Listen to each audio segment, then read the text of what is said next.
Well, in the morning mass, which was for the kids' mass, the school mass, I taught on that gospel about the house built on rock, house built on sand, and how if you do the works of Jesus, it's like building your house upon the rock. And so we talked about faith without works is useless as a screen door on a submarine. Anybody know that song? Do you know that song? Faith without works is as useless as a screen door on a submarine. Oh, you gotta Google it. It's a great song. It's a Rich Mullins song. Here's the guy who wrote Awesome God, Our God is an Awesome God. He also wrote the Screen Door song. And so it's a great, it's a little upbeat song, and we sang the song and we danced, with the kids. They were a little surprised to see the old priest try to dance. And I've never known how to dance, and now I've got a bum knee, so it's really bad, but I do my Cab Calloway imitation, and the kids got a kick out of it. But here in the daily mass, in the daily masses, I'd like to reflect on one of the other readings. And so today, let's talk just a moment about the psalm today, the 118th psalm. The 118th psalm is the final psalm of the Hallel. Now, the Hallel was the song that was traditionally sung at the end of the Passover Seder meal.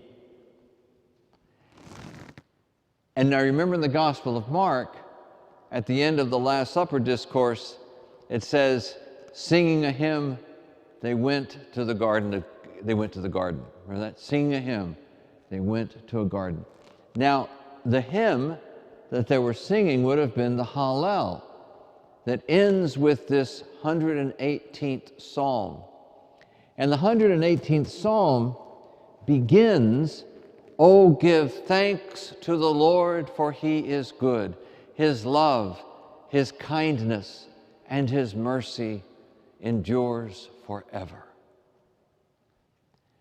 Now, if you were at the Thanksgiving Day Mass, and I think some of you may have been, I can't remember who goes in what masses, but on Thanksgiving Day, we talked about Jehoshaphat the king,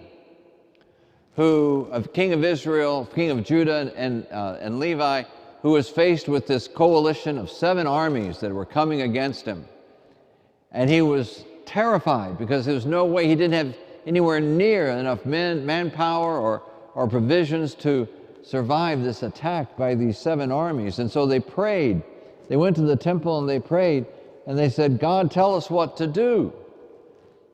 And God spoke through a prophet, and he said, take the Levites, which is the choir, okay? Take the ones who are in the temple, who lead temple worship. It says, take the Levites, put them in front of the army, and march into battle singing this song.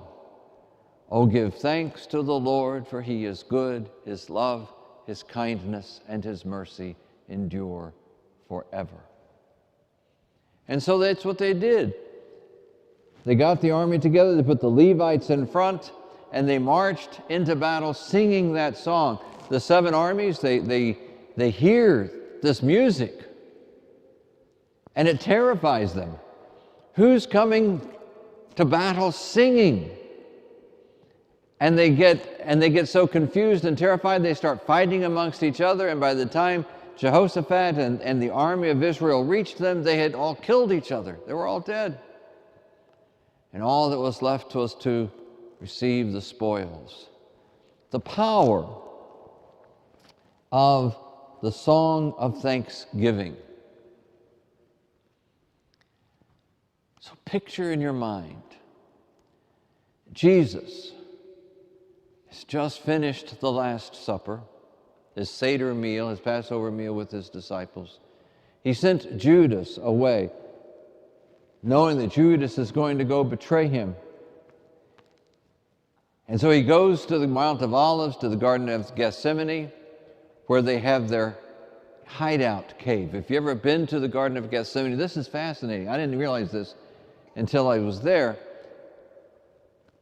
The disciples, Jesus and the disciples, had a hideout. And I thought that was odd, but remember, they were considered to be outlaws and brigands. They were considered to be rebels. And so they had a cave that they would hide out in. That's why they couldn't find Jesus and they needed Judas to betray. They needed Judas to lead them to the hideout. And so he takes his disciples to the very place he knows Judas is going to come. He knows he's about to be betrayed. And as he walks into the garden preparing to reverse the sin of Adam by praying complete and total obedience to his Father, he sings Psalm 118. Oh, give thanks to the Lord, for he is good. His love and his kindness and his mercy endure forever. But the psalm goes on. This is the day that the Lord has made. We will rejoice and be glad in it. The stone that the builders rejected has become the cornerstone, and it is marvelous in our eyes. The nations surrounded me like bees, but in the Lord's name I crushed them. This tremendous song of thanksgiving, but also of resurrection.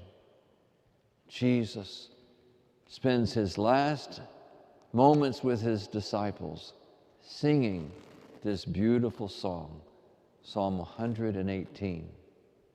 Oh, give thanks to the Lord, for he is good. His love, his kindness, and his mercy endure forever. Let's go to God now in prayer.